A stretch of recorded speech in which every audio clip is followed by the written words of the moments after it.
He was the French Conservatives' belated answer to Margaret Thatcher, a politician who wanted to reform the country's economy by slashing corporate taxes and keeping trade unions on a tight leash. But François Fillon never managed to obtain the keys to the Élysée Palace.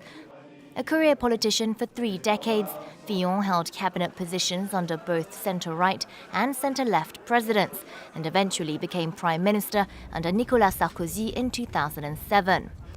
A decade later, the man who was once called Mr. Nobody pushed out favourites Alain Juppé and Sarkozy to become the Republican nominee for the French presidential elections. Fillon cultivated an image of a no-nonsense family man and a devout Catholic. But cracks started to appear after French weekly Le Canard Enchaîné published a damning article on January 25, 2017, reporting that his wife Penelope Fillon received salaries for jobs she allegedly never had. I am outraged by the disdain and the misogyny in this article. Is she not allowed to work because she's my wife? The politician stood by his wife and made his political family stand by her side too.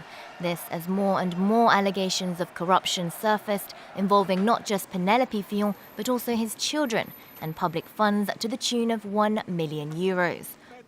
When allies started to jump ship, the Conservative candidate organised a huge gathering in Paris to give his campaign a much-needed boost. They want me to be alone. Are we alone? The event had no sway on French investigators, though, who put him under formal investigation for abuse of public funds a couple of weeks later. Despite promising to step down if this ever happened, Fillon stayed on until election day. In the first round of the 2017 presidential vote, the Conservative came third, not far behind young and scandal-free Emmanuel Macron and far-right nationalist Marine Le Pen. After a year under the spotlight, François Fillon left politics altogether.